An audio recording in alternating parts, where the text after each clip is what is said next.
Prabhupada ki jai. Ananta Koti Vaishnava Vrinda ki jai. Granth Raj Srimad Bhagavatam ki jai. All glories to the assembled devotees. All glories to the assembled devotees. All glories to Sri Sri Guru and Gauranga. Narayanam Namaskritya Naram Chaiva Narottamam Devim Saraswatim Vyasam Tato Jayamudirayet Nashtaprayesha Bhadreshu Nityam Bhagavata Sevaya Bhagavati Uttama Shloke Bhaktir Bhavati Naishtiki Om Namo Bhagavate Vasudevaya Om Namo Bhagavate Vasudevaya Om Namo Bhagavate Vasudevaya. Srimad Bhagavatam, Canto 7, Chapter 13, Text 37. I didn't see what verses I'm supposed to finish, but I'm going to read up to text 39, just so because no purports. Okay. Text 37.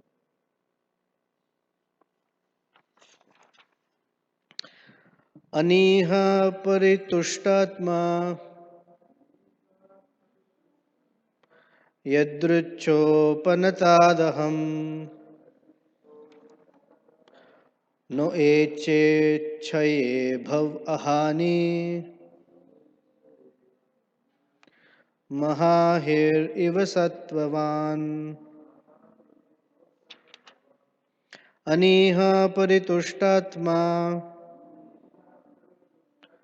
yadruchopanatadaham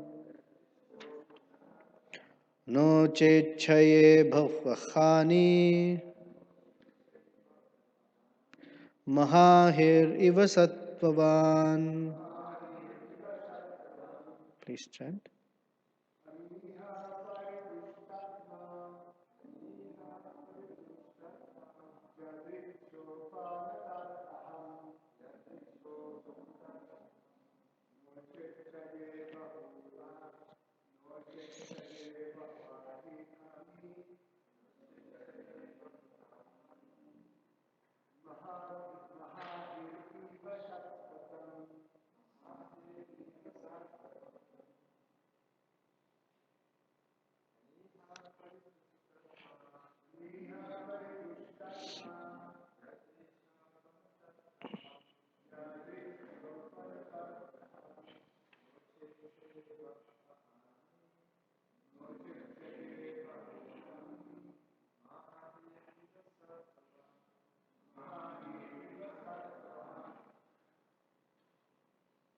Okay, you want to try, Mohit?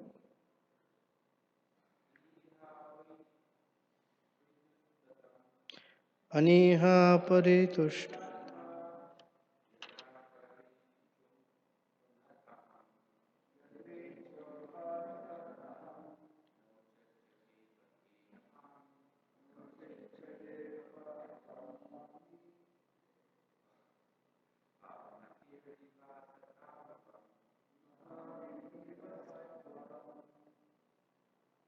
Okay, ladies, please.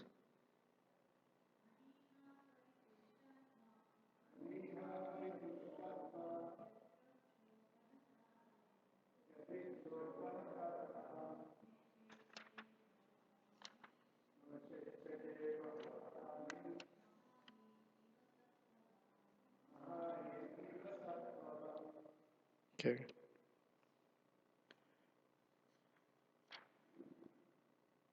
Preeti Mataji, we're waiting.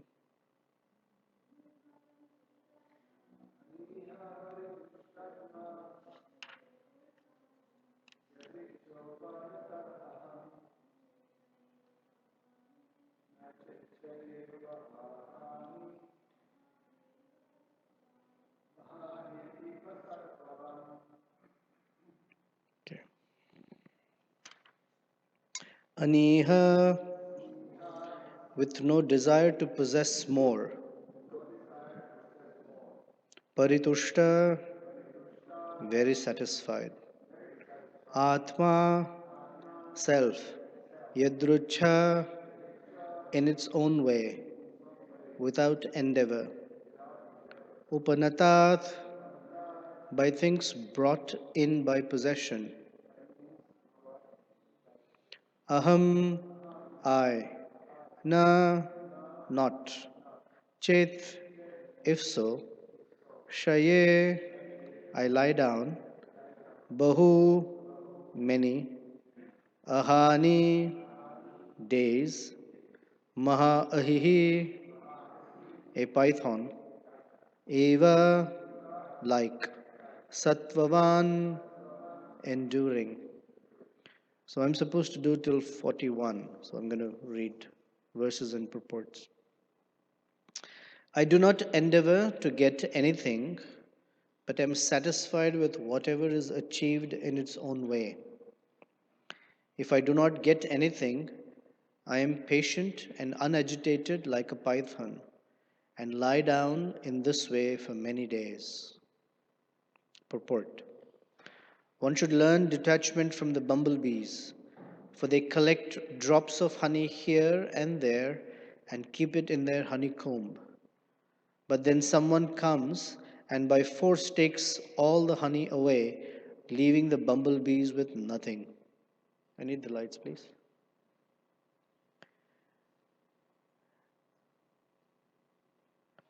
Therefore, one should learn from the bumblebee not to keep more money than one needs. Similarly, one should learn from the python to stay in one place for many, many days without food and then eat only if something comes in its own way.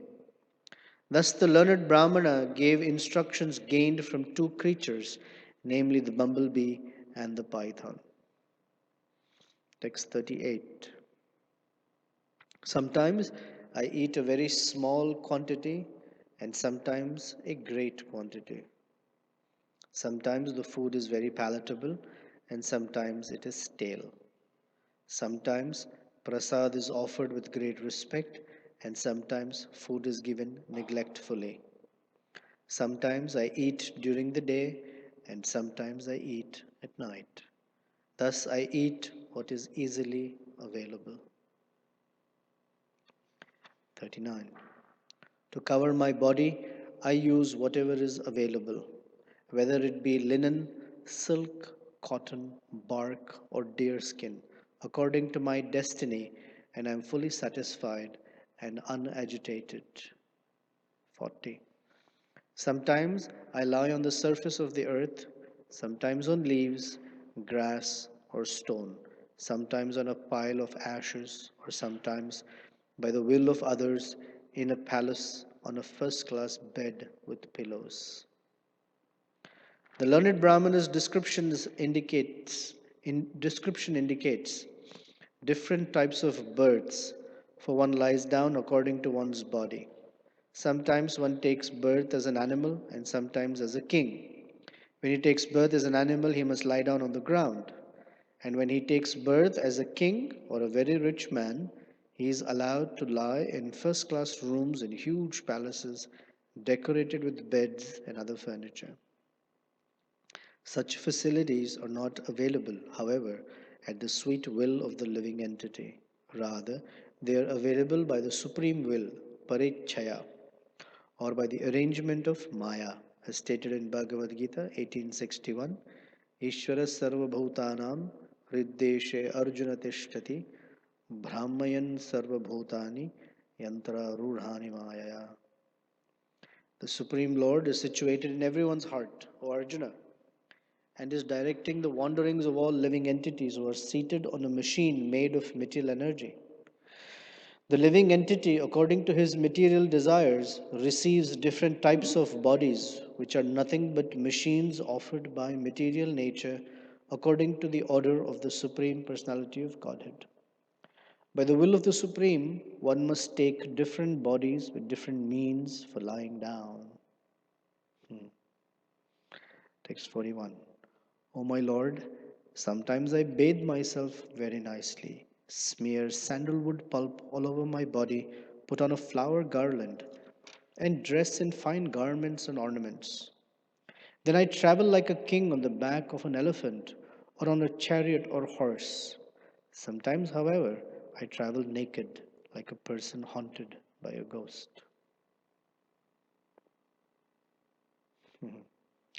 Om Agyana Timirandhasya Gyananjana Shalakaya Chakshur Unmilitam Yena Tasmai Shri Gurave Namaha Shri Chaitanya Manobhishtam Sthapitam Yena Bhutale Swayam Rupa Kadamahyam Dadati Swapadantikam Vancha Kalpatarubhyascha Kripa Sindhubhyevacha Patitanam Pavanebhyo Vaishnavebhyo Namo Namaha Shri Krishna Chaitanya Prabhu Nityananda Shri Advaita Gadadhar Shivas Adi Gaura Bhakta Vrinda Hare Krishna Krishna Krishna Hare Hare Hare Rama Rama Rama Hare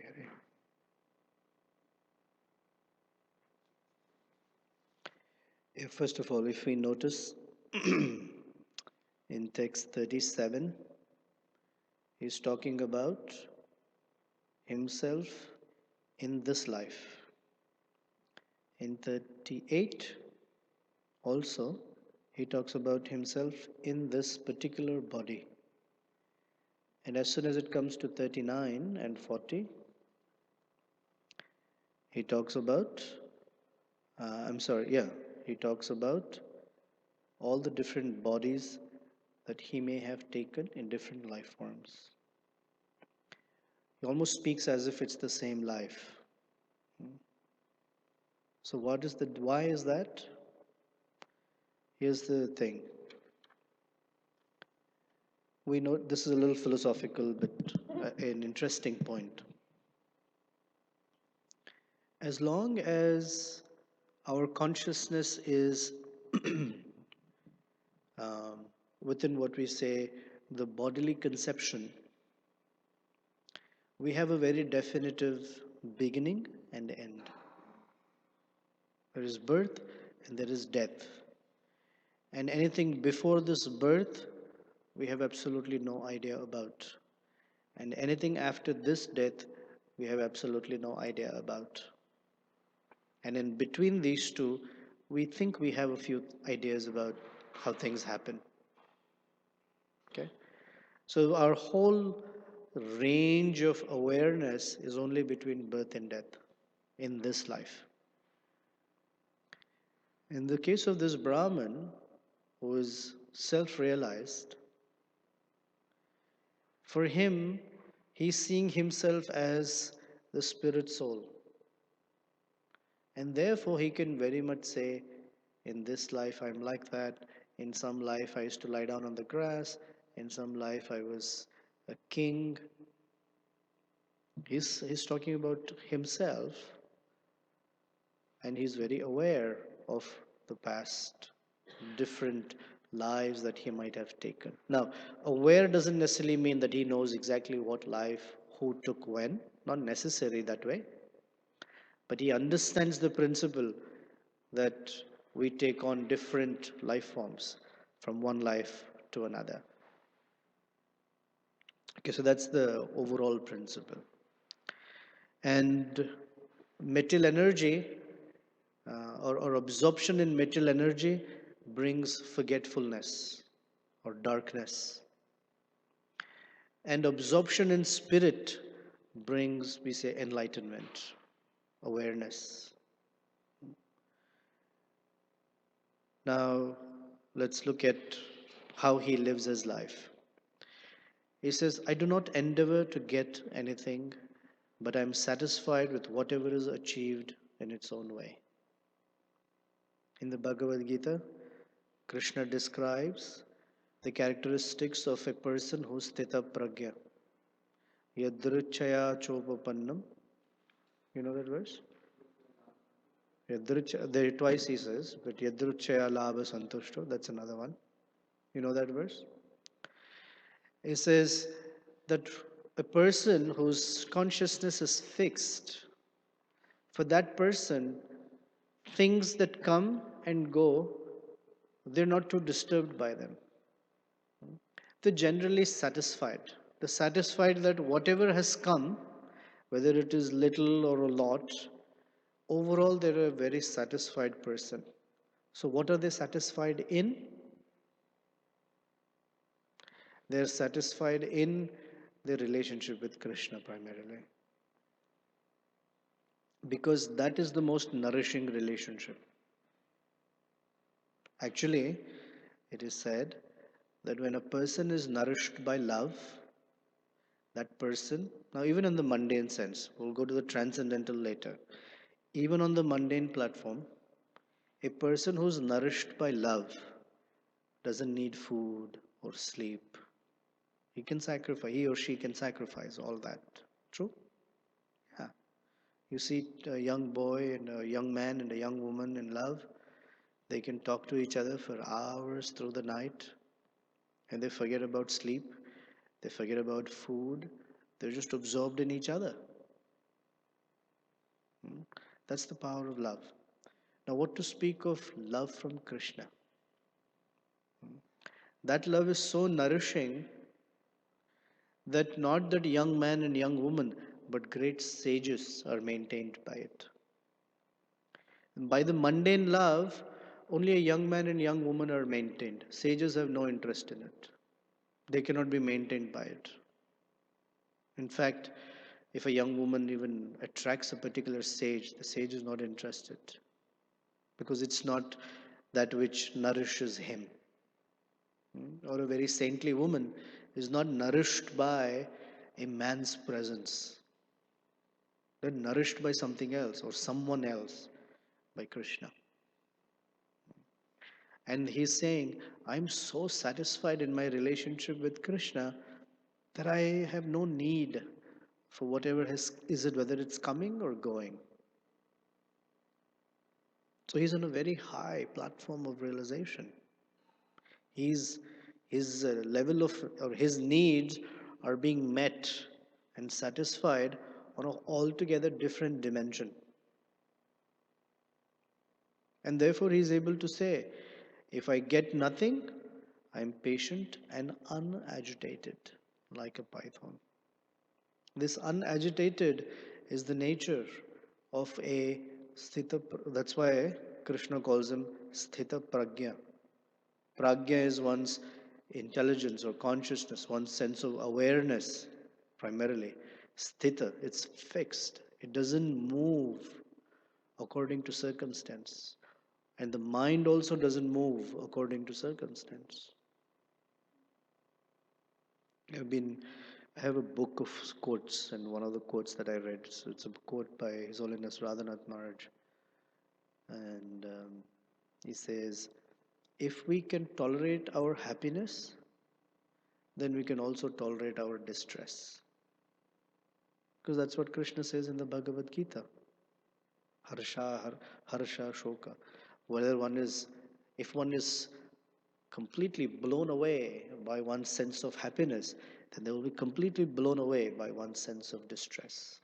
Because material happiness or material distress do not define who we are.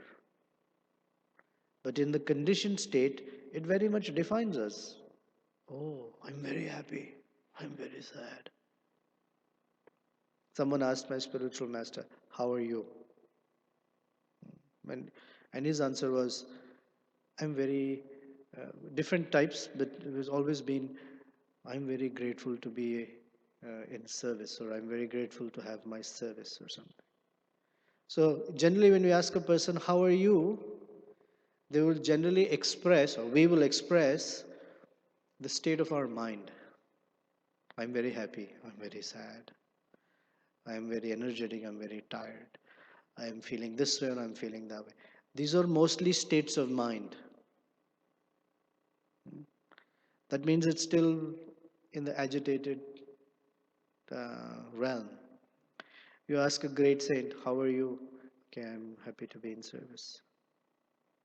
Now that my identity is in relation to a servant, being a servant of Krishna. That's the Sthita Pragya type of mentality, or Sthita Pragya type of consciousness. And this personality is like that. So he's not agitated. Food comes, great. Doesn't come, great. Then he takes it to another level. From the physical level, he's now taking it to the other level. Sometimes I eat small quantities, and sometimes I eat a great quantity. Hmm? Sometimes food is very palatable, and sometimes it is stale.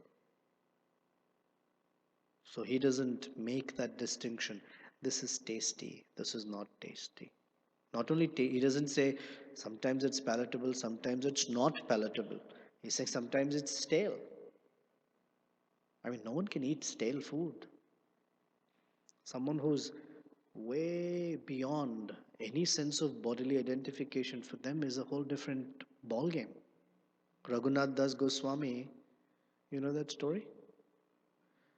So one day, Raghunath Das Goswami, he was almost a prince. Their yearly income was about 4 million, or yeah, more than 2 million gold coins annual. He came from such a family. And he grew up like a super prince. Anyway, long story, somehow or the other, he found his way to meet Lord Chaitanya Mahaprabhu after a lot of endeavor. And Chaitanya Mahaprabhu handed him to Swarup Damodar Goswami and said, "You take care of him." I said, "All right." So now they have to eat something. So one day Chaitanya Mahaprabhu, what would happen is every day after Chaitanya Mahaprabhu would eat, he would leave his remnants for Raghunath Das Goswami. After a few days, he did not see Raghunath Das Goswami anywhere. So Chaitanya Mahaprabhu asked Swarup Damodar Goswami, "Where is Raghunath?" He said, "Mahaprabhu, he was feeling very embarrassed that every day he's getting your remnants like this, and he felt like he's taking it for granted. So he's sitting in front of Jagannath Puri temple begging. Whatever he gets, that's what he's going to eat." Chaitanya Mahaprabhu said, "Very nice. That's very nice. You don't take anything for granted." A few days later, Chaitanya Mahaprabhu asked Swarup Damodar Goswami, "I don't see Raghunath Das anywhere near the temple. Where is he?" He said now he stopped sitting there for begging for food because he said he felt like a prostitute. He's sitting there and thinking, will this man give me some food? Will that man give me some food? Because now he feels he's expecting that those who come, the pilgrims, should give him some food. So he stopped begging food. He's eating food that is rejected near behind the temple. Oh, very nice. And Chaitanya Mahaprabhu, after some days, found out that Raghunath Das was not even there. He said, "Where is he? I don't see him there also." So he said, "Oh, he's feeling embarrassed that when he's eating that food, he's competing with other people for that Mahaprasad. So he decided to eat food that is stale and thrown away, the rice that becomes stale." So he said, "Oh, very nice." So one day, Chaitanya Mahaprabhu came to see what Raghunath Das was doing. This is what he was doing. The stale rice, because other cows were also coming to eat, so he didn't want to compete with them. So the food that the cows would reject, because it was too stale, Raghunath would take that, wash the grains of rice, and he would eat that. I cannot eat yesterday's khichdi. If it's kept there, it's too much for me. Raghunath Das Goswami would wash that stale rice and eat those grains. So once when he was in the activity of cleaning that rice, Chaitanya Mahaprabhu showed up and he said, "Raghunath, I heard you're eating in a very royal way every day." So Raghunath Das Goswami hid the rice behind his back. He said, "No, no, Mahaprabhu, no. I heard you're eating like a king. You're enjoying your food every day. So I have come to share with you." And pulled his hand and took some from his hand to eat. And Raghunath Das Goswami started crying, "No, no, no, no. This is not meant for you. You're Gora Hari. This is not for you. No, you're enjoying it, but I should also enjoy it. It pleased Lord Chaitanya Mahaprabhu so much because that spirit was not about, I want to be known, as the very renounced person. Another quote that I was sharing with Yashodanandan Prabhu was, um, I think I shared yesterday, where Chaitanya Mahaprabhu says, I do not want any wealth. So it says, I do not want any wealth, nor do I want the pride of being renounced. Because this latter is more dangerous. And so Chaitanya Mahaprabhu's heart was so attracted by this kind of very detached and renounced type of living. And next, takes it another degree. He says sometimes prasad is offered with great respect, and sometimes it is given neglectfully. So now from the physical plane to the mental plane. Even Krishna goes through. First he goes through profit and loss, victory and defeat. And then he says, even more is a person who's undisturbed in honor and dishonor. So here, sometimes prasad is offered with great respect. It's an honor. Sometimes offered neglectfully. These people. And neither way his mind was not. It was great respect. He didn't think, oh, I'm very renounced. And when he was offered something neglectfully, he didn't think, who am I? Chopped cabbage? Why are you treating me like that? No, it was not disturbing him. Sometimes I eat during the day and sometimes at night. Thus I eat what is easily available. Now we see, one might wonder, if he's eating at night, is he getting up in the morning for Mangalarti? Is it possible? Now, what does his regulation look like? Is he regulated? Because Krishna says in Bhagavad Gita, one should be very regulated. So it's described that regulation is meant for neophytes. A neophyte who maintains regulation grows in their spiritual life. But a Madhyamadikari is not necessary. He doesn't have to maintain regulation, although it may be something that they maintain out of their own will and out of their own habit. But they're not defined by regulation. As soon as a neophyte breaks regulation, he's finished, he or she. Noticed in our lives? When regulation breaks, we're finished. For a Madhyamadikari and Uttamadikari, there is no such concept. A Madhyamadikari is finished when there is no preaching. And an Uttamadikari, they don't care. There's no concept of being regulated because they are beyond the range of Vedic regulations. So you can eat during the day, you can eat during the night. You read Prabhupada's pastimes, Prabhupada would eat at different times. Of course, very regulated. But sometimes Prabhupada would say, there's a beautiful pastime. One night, Prabhupada called Shrutakirti Prabhu and told him, can you make me some chips? Chips. He said, yes, Prabhupada.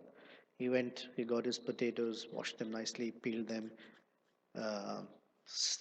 what's it called? Sliced them nicely, and he made him very nice potato chips. Nice, crunchy potato chips. And when they came to Prabhupada's table, Prabhupada looked at it and said, what is this?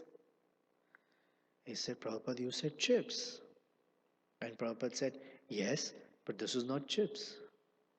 I asked you for chips. I was like, what was Prabhupada asking me for? And later he realized, a few days later, someone made French fries. And Prabhupada said, chips are very nice. Then it occurred to him that in the British style, what they call chips are actually fries. America, we say fries.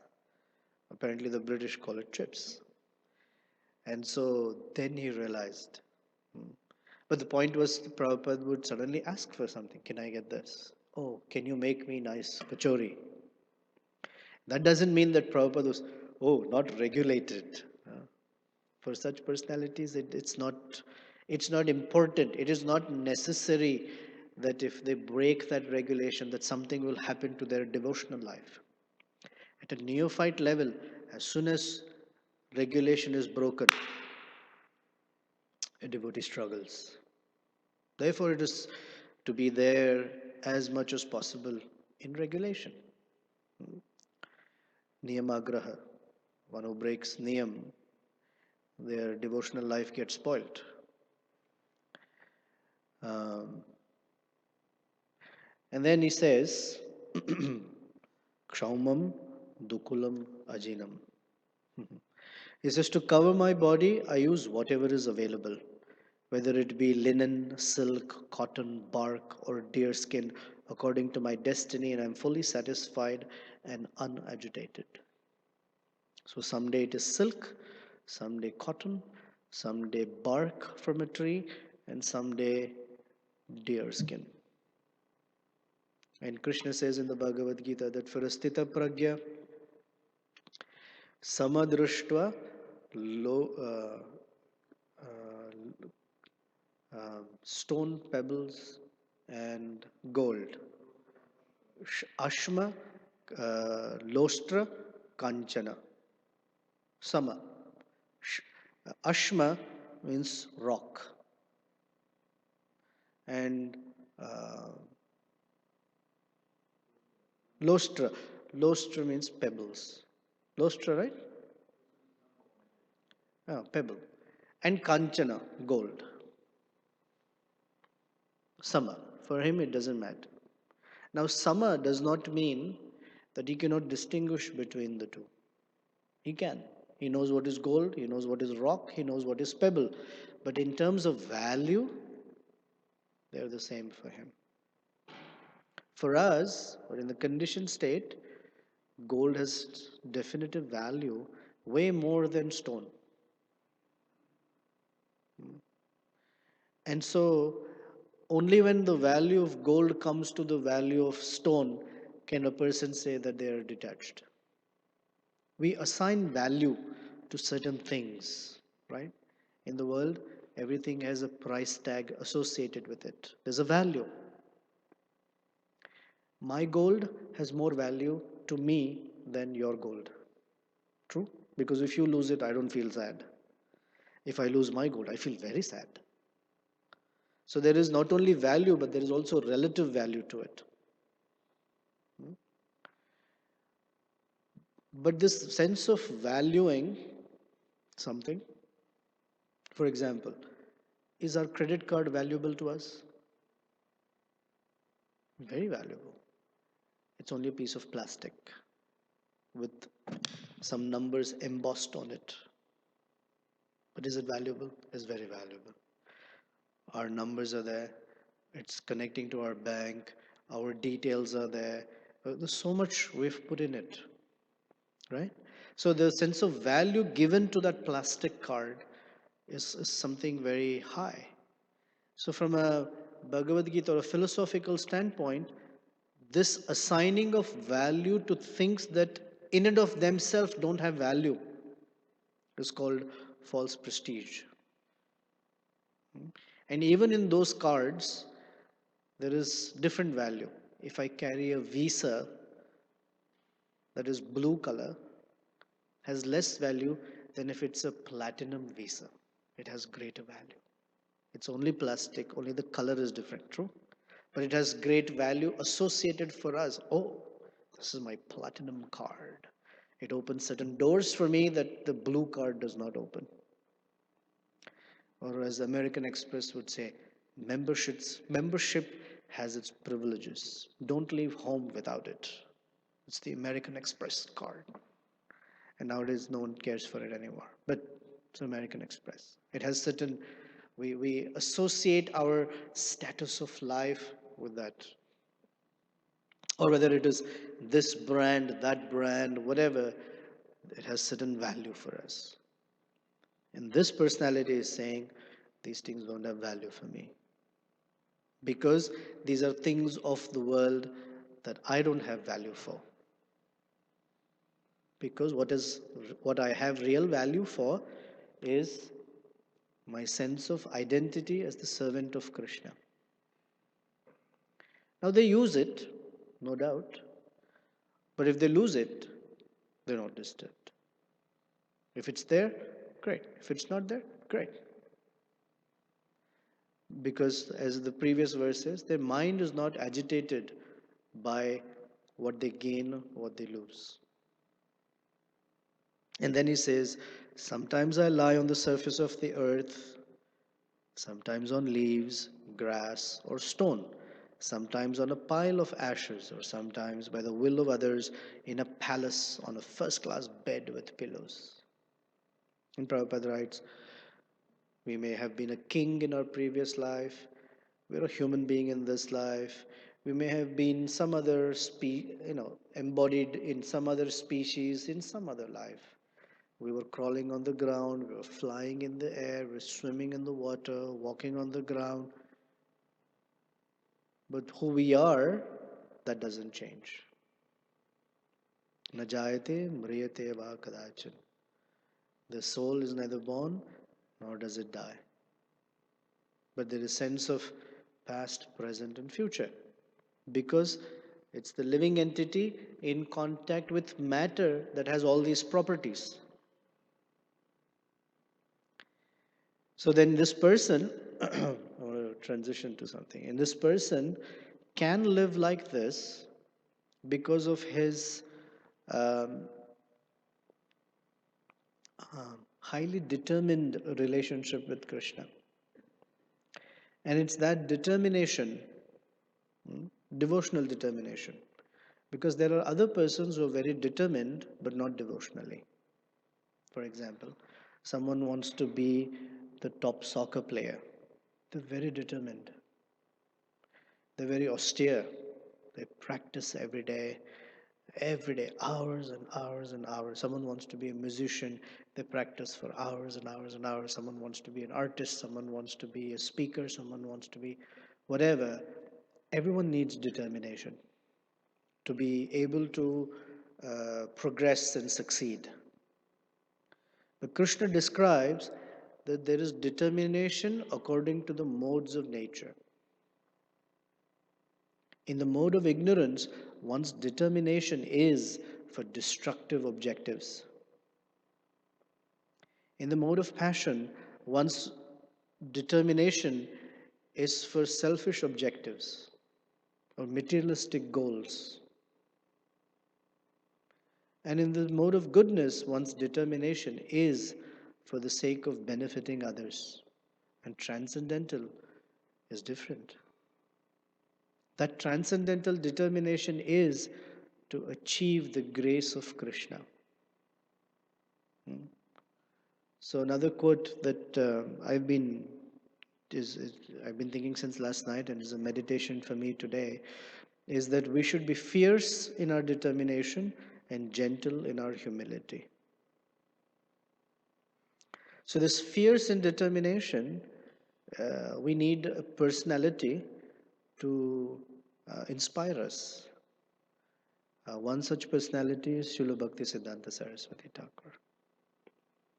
From his childhood, something that he had demonstrated was his fierce determination, his fierce sense of dedication and determination to achieve nothing but pure devotional service. Of course, a very empowered personality is called a ray of Vishnu. But it's described the way he lived his life, even as a young boy, with such determination that it was very obvious to everyone around him that this is a very special soul, a very special personality.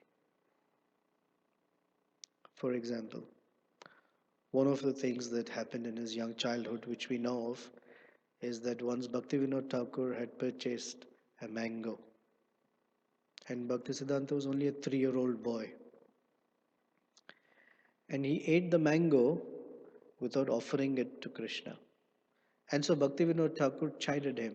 Oh, you ate a mango without offering to Krishna? That's not proper. And at that age, he decided, I will never eat a mango in my life again because I am a very sinful person. I have sinned. And so the punishment for that is, I will never eat a mango. Now, a childish promise, with time, even if he changed and he ate a mango, no one was going to tell him, come on, you broke a promise. Because children, but he kept his promise. Till he left his body, he never ate a mango again. And if he was ever offered a mango, his only response was, no, no, no, I cannot eat. I had committed a sin when I was young and I have promised to not eat. So that is just a demonstration of a very, what should I say, a sliver of indication of what kind of determination he had. Now, then, what to speak when he determined to chant 1 billion names of Krishna? We are asked to not make certain vows that we cannot handle. And the circumstances around us, they challenge our vows all the time. But in the middle of all of it, he said, I will chant 1 billion names. It took him 11 years to chant 192 rounds every day, like Haridas Thakur. That is fascinating. That means he had to give up sleeping, he had to give up eating, or sleep very little and eat very little. And there was an incident where it started raining heavily. Now, when we say rain, in America we have no concept of what rain means. Correct? If you're from India, then you have an idea what rain means. Especially if you're from the Bengal area. So what happens is every year the monsoon clouds they come, they travel northeast. They come from the Indian Ocean and they travel northeast. And they deposit rains as they go over India. By the time they reach the northeast, the Himalayas that are on the northeastern section, they block the clouds. And that's where it rains the most. So you see that in India, the Ganges Delta is the most fertile area. And not far from Calcutta, now it's in Bangladesh, is a place called Chittagong. You know the place? You've heard the name? Chittagong? It is the place that records the highest rainfall in the world. So when we talk of rain, we shouldn't relate with our kind of rain, which is like a drizzle. Once in a while, it's a heavy rain. That rain is very heavy. And he was in a hut that didn't have enough thatch on the roof. So all that rain was coming down. And it's very, very heavy. Umbrellas don't help. Have you ever been in the rain where umbrellas don't help? I've been. Growing up in Mumbai with rains, it rained so heavily that the whole city is shut down for 2 days. You can't go from one place to another. It's so bad. And so in that place where it rained so heavily in Navadvip, that should be our imagination. So how heavily it must have rained. Bhakti Siddhanta Saraswati Thakur didn't say, "Oh, today it's okay. It was raining." He can't even say, I'll catch up my rounds tomorrow. How do you catch up 192 the next day? So he only picked up an umbrella, sat under it, and went on chanting without being disturbed. Fierce in his determination. Once he put his mind to that he was going to do something, he did it. Without the pride or the arrogance associated with it. That's a very tricky one. To be determined is okay. We get that. It's first of all it's difficult, but to be determined, yeah, okay, it's a very special quality. But even more special is to be determined with full humility and gentleness. That's very tough. And Bhaktisiddhanta Saraswati Thakur is the embodiment of such quality.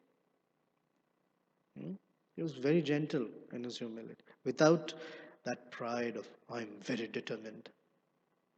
Now, how do you reconcile that determination with humility? Is the sense of receiving grace from Lord Nityananda and Radha Krishna.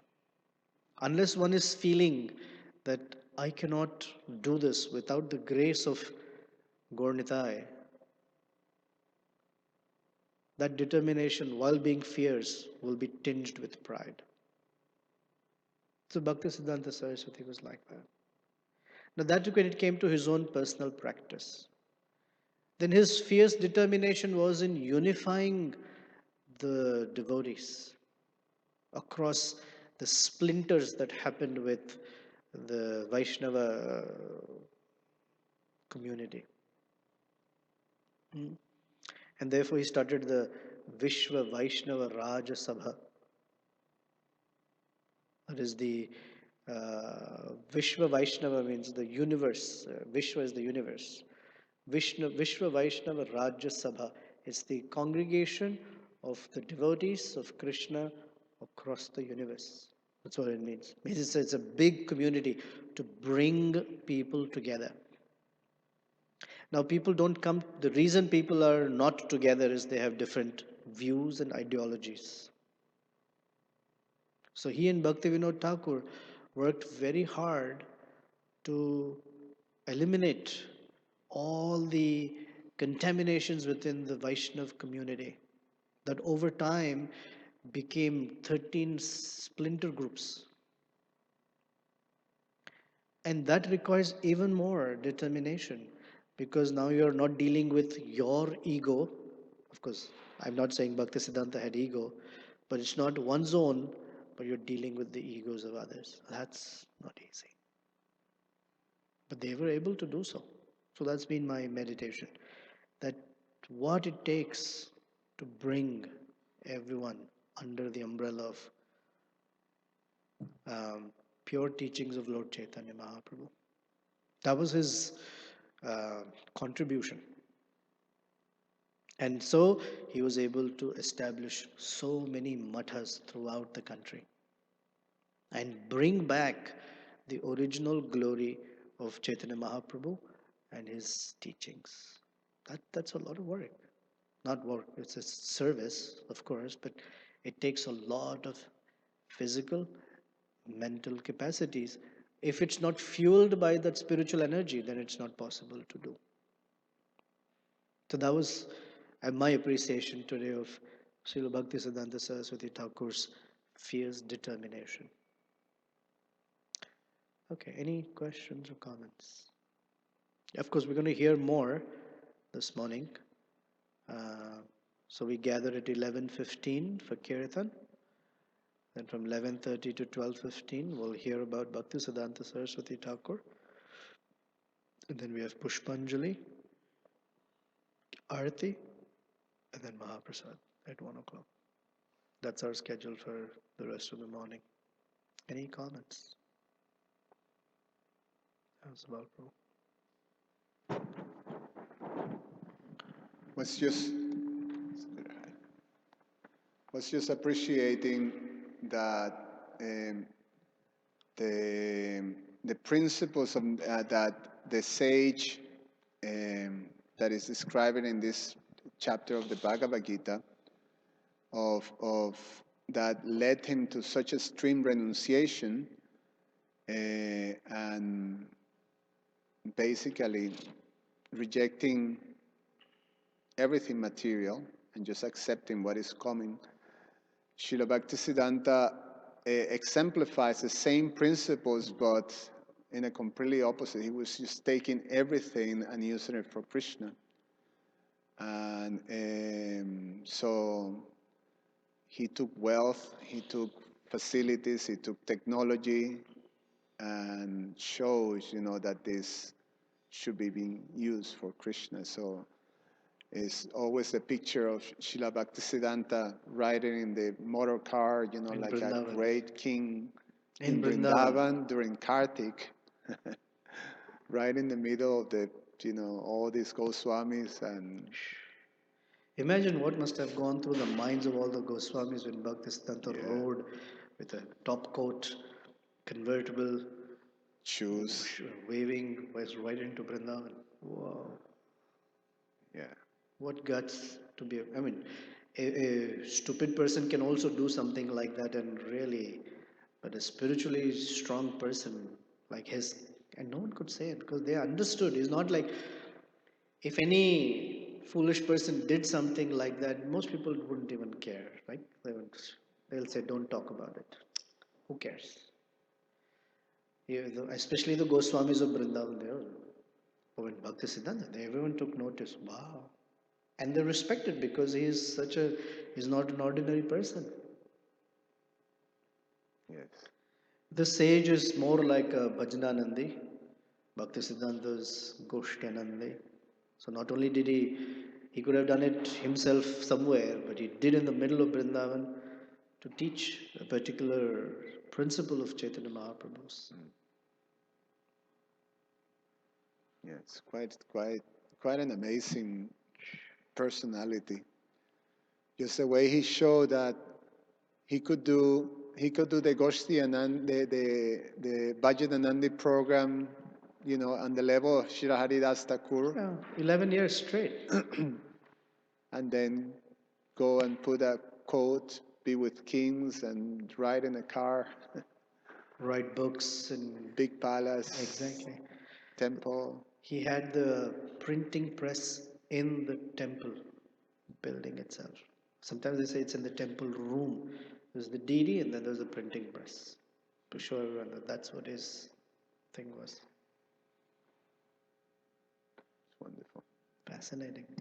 Of course, how can we speak about him in a few minutes? We'll speak about him in a few days, but still, what a personality. Anything else? Okay. Thank you very much. Srila Prabhupada ki jai. Srimad Bhagavatam ki jai. Srila Bhakti Siddhanta Saraswati Thakur Appearance Day Mahamahotsav ki jai.